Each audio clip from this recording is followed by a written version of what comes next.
2 months ago, my wife Teresa sat me down to talk about something important. She told me that she had been thinking for a while and felt that we should open up our marriage. Her words hit me like a ton of bricks. I just sat there trying to process what she had just said. Up until that moment, I truly believed that our marriage was solid. Sure, we had our ups and downs like any couple, but I never imagined that she was unhappy or feeling unfulfilled. In my mind, everything between us had been going well. We loved each other, spent time together, and supported one another. And that's why her request shocked me to my core. Never in my wildest dreams did I think my wife would even ask for something like this.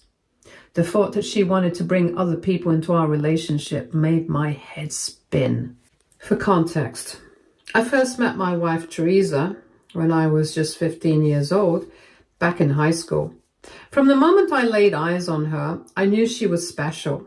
You could say our love story is a bit old-fashioned. She wasn't just my high school sweetheart. She was my first love, my only love. I had never felt anything like what I felt for her, and to this day, no one has ever come close. When I decided to join the army, I knew it wouldn't be easy for either of us. The distance, the uncertainty, the long stretches of time apart, it was a lot to ask of a young couple. But I made her promise before I left. I told her no matter how long it took, no matter where life took us, I would come back for her. And when I did, I would marry her. To her credit, Teresa never wavered. She patiently waited for me, just like she said she would. Every single week, without fail, she wrote me letters. And those letters became my lifeline. Through them, I got to experience her life in college, hear about her classes, her friendships, her dreams, and even the small details of her day that made me feel like I was still part of her world. While I was miles away facing the challenges of military life, she stayed loyal and committed to me. She never let the distance make her forget what we had. No matter how difficult things became for me, whether it was the grueling training, the endless days away from home, or the nights when loneliness crept in, she was my escape. She always believed in me. Back then, I believed that as long as we had each other, nothing could shake us. When I finally got out of the service, the very first thing I did was go see Teresa. After years of letters and longing, we were finally face to face again, and it felt incredible. We had both grown up. We weren't the same high school kids anymore, but the love we had for each other hadn't faded. If anything, it felt even stronger. Those first few months together were some of the best times of my life. We laughed, we talked for hours. We made up for all the time we had lost. But as much as I loved being with her, the military was all I had ever known. The structure, the discipline, the camaraderie I shared with my brothers in arms, it was where I felt I truly belonged. So after some time, I made the decision to enlist again. Teresa supported me, though I knew it wasn't easy for her. She had already waited for me once, and now she would have to do it all over again. But she stuck by me, just like she always had. And we kept our relationship going through all the ups and downs that came with it. Over the years, we have faced every challenge together, never letting distance break us apart. Teresa worked hard in college, and I was so proud of everything she was accomplishing. By the time she graduated, she was more than ready to settle down. She wanted to get married right away, to finally start the life we had always dreamed about. But I told her to wait. It wasn't because I didn't want to marry her. There was never a doubt in my mind that she was the one. I just wanted her to build something for herself first. I encouraged her to get a job, to gain financial independence, to experience life outside of just being my fiancé. I wanted her to put her degree to good use, not just because she had worked so hard for it, but because I knew that my career in the military meant I would be away for long stretches of time. I wanted her to have stability, independence, and a sense of purpose outside of our relationship. And more than anything, I wanted to make sure that if I wasn't around, she wouldn't feel lost or alone. It wasn't an easy conversation, but Teresa understood. She went out and built a career, making something of herself before we finally took that next step. Eventually, we both reached the age of 25, and that's when we finally tied the knot. Our wedding day was beautiful, one I'll never forget.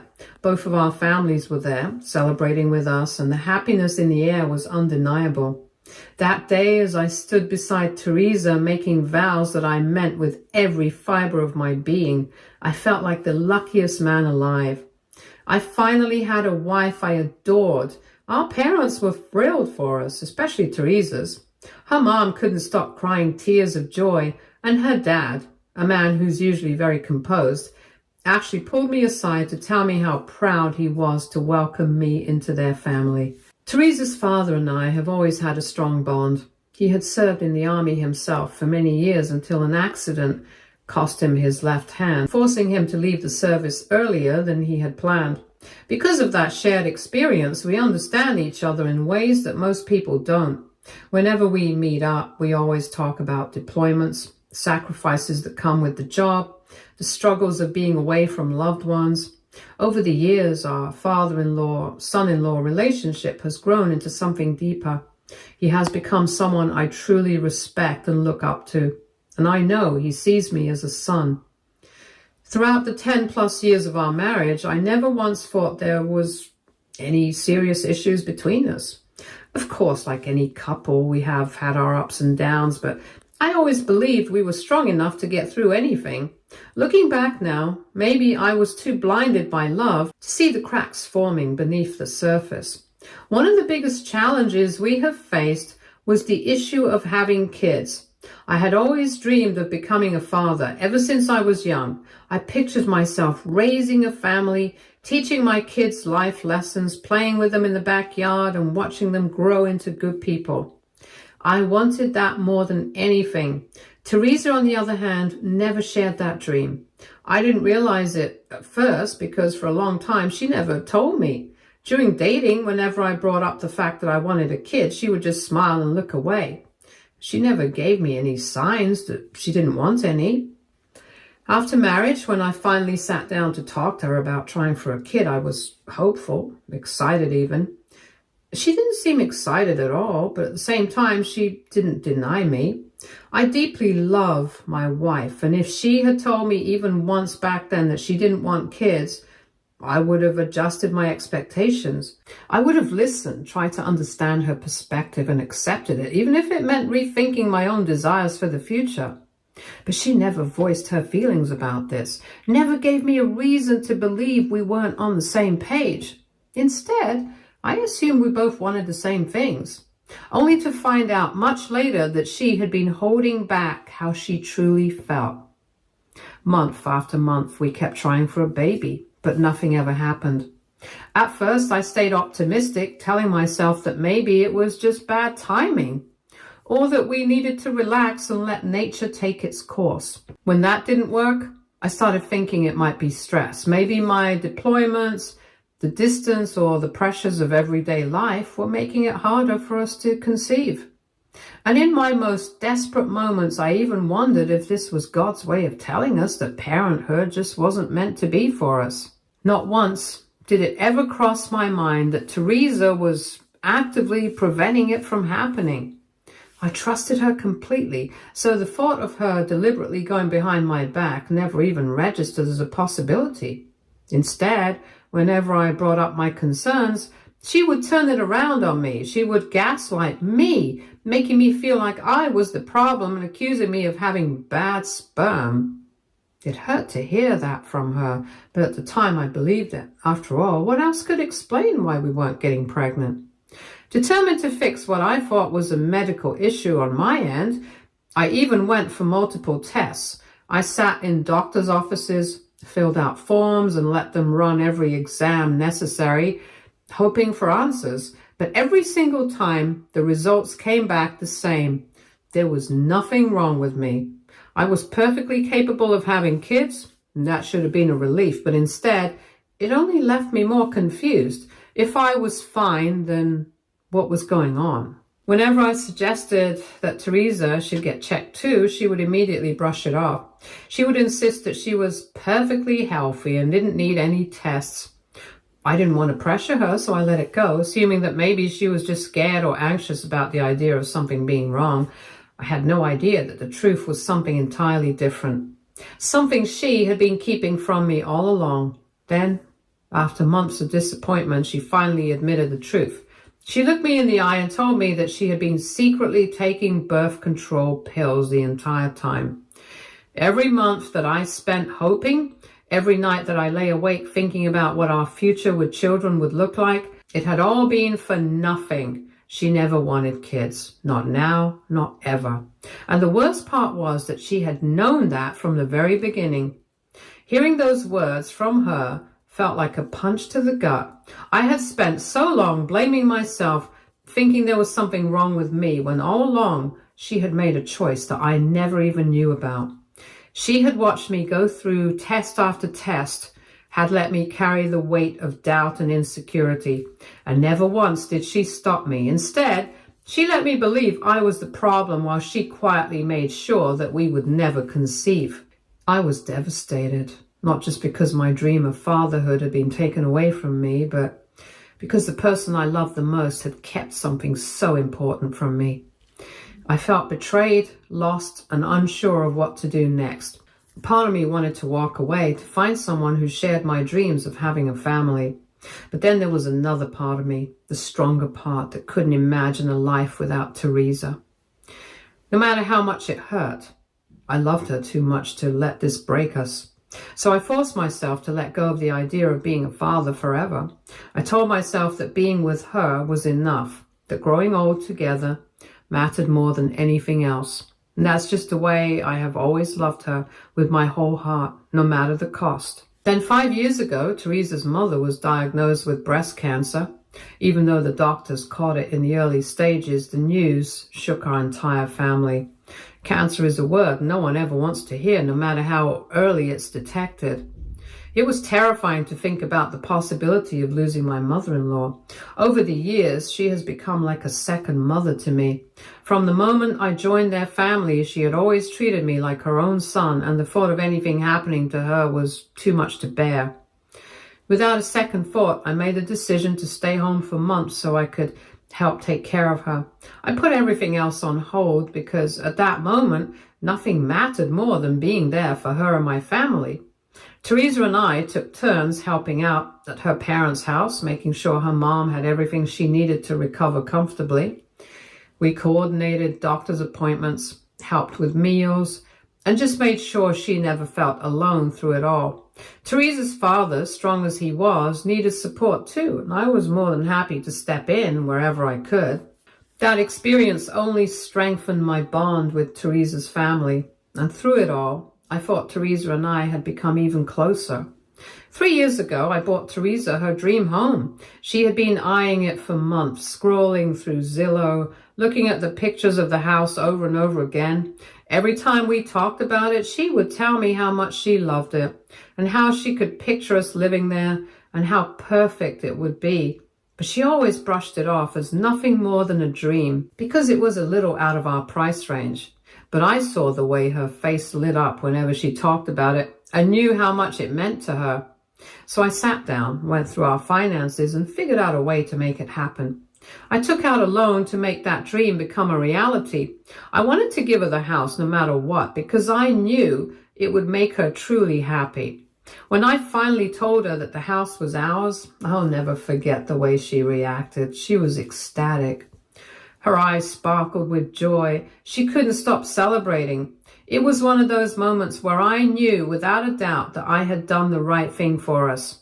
Seeing her so happy made every bit of effort worth it. Since then, we moved into the house and made it into the home we always dreamed of. We have decorated it together, spent quiet evenings on the porch, hosted family gatherings, and celebrated birthdays and anniversaries under this roof. Sometimes, though, I still find myself thinking about what could have been. I picture what it would be like to have a child running through these hallways, laughter echoing in the rooms. That dream still lingers in the back of my mind, but over time I've learned to accept that it will never happen. Because at the end of the day, I love my wife. Teresa has been my partner, my best friend, The person who has stood beside me through every challenge life has thrown our way. We have always been there for each other, through the good times and the bad. No matter what we faced, we always came out stronger together. At least that's what I thought. But if that were true, then why did she want an open marriage? Why did she feel the need to look elsewhere when I had already given her everything I could? At first, I couldn't believe what I was hearing. My mind refused to process it. I actually asked her if she was joking because honestly, that was the only response that made any sense to me. How else was I supposed to react? The woman I had loved for most of my life, the woman I had built a home with, was suddenly telling me that she wanted to sleep with other men? And she expected me to be okay with it? But Teresa wasn't joking. She sat there completely serious and started explaining her reasoning. She told me that she felt she had sacrificed a lot for our marriage over the years and that she deserved to be rewarded for it. The words stung, but she continued to tell me that while I was deployed for months at a time, she had been having certain urges that she was struggling to control. She said that being alone for so long made it difficult for her and that she felt like she was missing out on something. So now she wanted us to have an open marriage so that she could sleep with other men with my permission. I just sat there stunned. I had sacrificed so much for our marriage, more than she probably even realized. I had given up my dream of having kids because I couldn't bear the thought of losing her. I had rearranged my life to make her happy, put her needs before my own, time and time again. I had bought her the dream house she thought she'd never have, taken care of her mother like my own, and stood by her through every hardship. And yet, somehow, she was the one who felt like she had given up too much. I asked her straight up, why?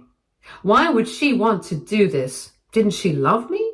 Didn't she want to be with me? Was this the end of our relationship? Teresa immediately reassured me, telling me that she was still very much in love with me. She insisted that the only reason she was even asking me this was because she didn't want to cheat on me. She reasoned that she respected me enough to ask for an open marriage instead of sneaking around behind my back, as if that was supposed to make me feel better. She pointed out that despite having these so-called urges, she had always stayed loyal to me over the years. But then she pointed out that we all have just one life, and she didn't want to waste hers waiting months at a time to have with me. She wanted to explore other options and enjoy her life while she was still young. I couldn't believe what I was hearing. A waste? All these years we had spent together, the sacrifices, the love, the memories, was that how she saw it? Was my absence due to my service, something I had dedicated my life to, really just an inconvenience to her? It was like I was talking to a stranger. The woman I had loved since I was 15, the woman I had built my entire life around, was now telling me that staying faithful to me had been some kind of hardship, that being in a committed, monogamous marriage with me wasn't enough for her anymore. I sat there trying to come up with reasons as to why she had suddenly changed. Maybe this wasn't really about wanting an open marriage. Maybe she just hated I was away so much. Maybe she was lonely and this was her way of saying she wanted me home more.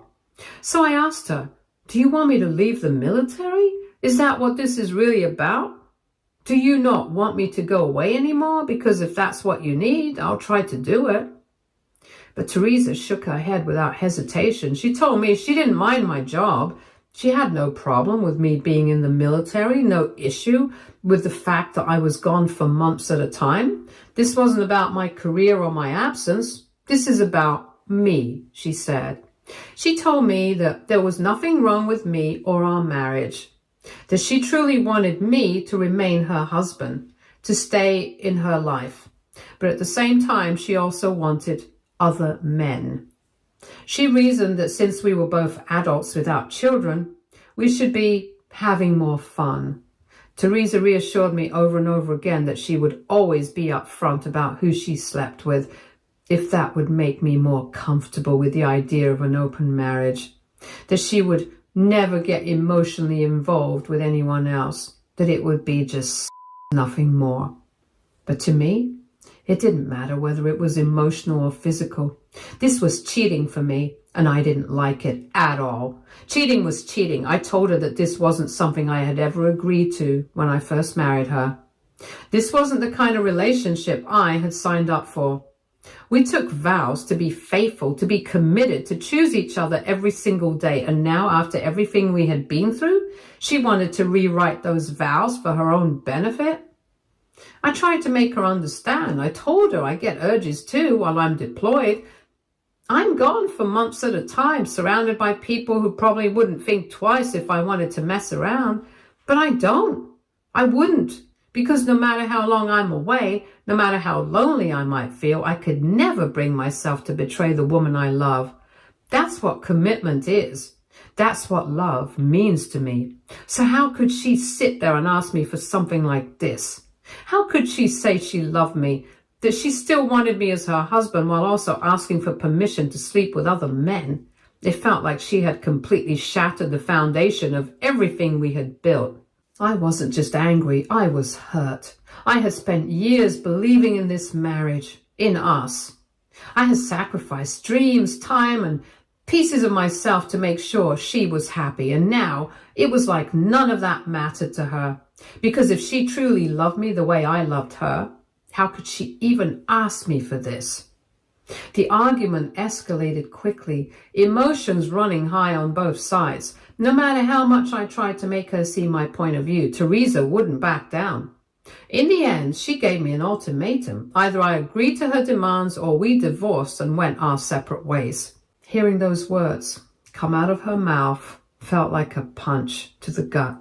After everything we had been through, all the sacrifices, all the love I had poured into this marriage, she was willing to throw it all away just so she could sleep with other men. She didn't even seem conflicted about it. It was like she had already made up her mind and was just waiting for me to fall in line. That night, I couldn't stay in that house and pretend things were normal. I went to a bar and drank until my thoughts were too blurry to process. I needed an escape, even if just for a few hours. When I finally made my way back home, I didn't even go to our bedroom. I crashed in the guest room because I couldn't bear to look at her, let alone sleep beside her. Ever since that day, I've avoided her like the plague. I can't even look at her face without getting angry. Recently, I got the call. I was being deployed again. Before I left, Teresa insisted I give her an answer. She didn't want to wait. She wanted to know if I would agree to an open marriage or if this was the end. I looked her in the eyes and made myself very clear I would never give in to her demand.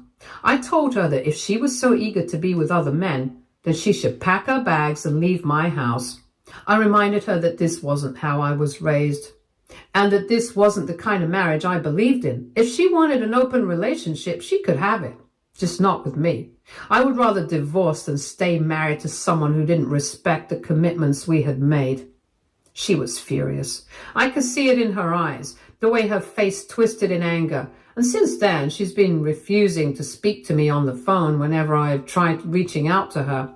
She's acting like I'm the one who did something wrong. So I just wanted to know if I'm the a-hole for not agreeing to my wife's demands.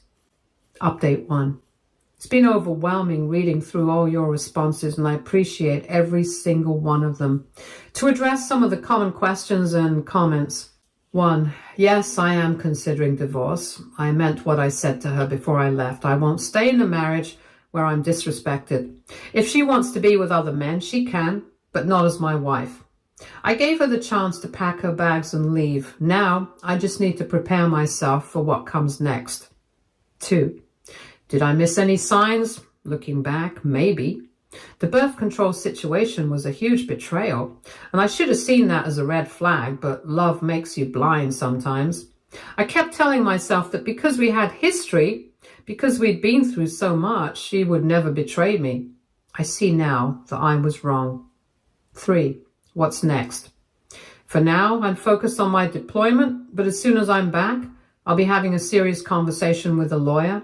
I worked hard for that house, and I'm not going to let her stay in it while she lives the single life under my roof. At the end of the day, it hurts like hell, but I know my worth.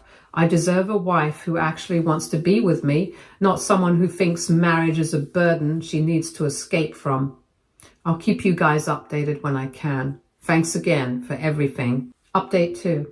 I recently got a very upset call from my in-laws. Turns out my mother-in-law and father-in-law spotted Teresa out on a date with another man. She was apparently holding hands with this guy and kissing him like she wasn't married and didn't have a husband deployed right now. The sheer gall of this woman. Not only did she go behind my back and do this despite my disapproval, but she did it so openly. In the same city where both my family and hers live. She didn't even try to be discreet. It's like she has truly stopped caring about anything but herself. Well, my father-in-law wasn't having it. He confronted her immediately and let her have it right there in front of everyone. And from what I heard, he didn't hold back. He was furious, yelling at her, at the guy she was with, making it very clear just how disgusted he was with her actions. My mother-in-law was there too, and she was just as upset. My father-in-law is a former army man himself, and he's an intimidating guy when he's pissed. I can only imagine how terrified the other man must have been when this enraged ex-soldier got in his face. If I had to guess, I'd say that guy bolted the moment he realized who he was dealing with. After everything, father-in-law called me up, furious and apologetic all at once, and he asked me if I had any idea why Teresa would do something like this. This is when I confessed to him about what she had demanded from me. He got even more upset and told me that he never raised his daughter to be this way, that he was ashamed of her, that he couldn't believe she would betray me like this. My mother-in-law was crying in the background, completely heartbroken over what Teresa had done. Honestly, at this point, I'm just numb. Any tiny hope I had left that maybe this was just some stupid phase or that she would come to her senses is completely gone now. She has made her choice. She clearly doesn't care about the consequences. I guess she might have been involved with this man long before she even asked me for an open marriage. Anyways, I'm done. Fully, completely done. I have already contacted a lawyer, and as soon as I get back, I'm starting the process to divorce her. She can have her fun with whoever she wants, but she won't be doing it while still legally tied to me. Update 3. This week, Teresa called me furious, demanding to know why I had been talking behind her back with her parents and turning them against her.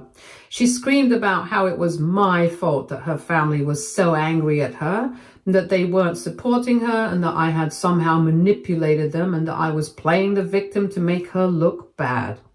I assured her that she did that all on her own when she decided to cheat and get caught by her own parents. But here's where it gets interesting. My in-laws, completely disgusted with Teresa's behavior, now want to help me get a divorce from her. As an apology for how she's treated me, and as a way to make things right, they have even offered me a portion of her inheritance to ensure I come out of this mess in the best possible position.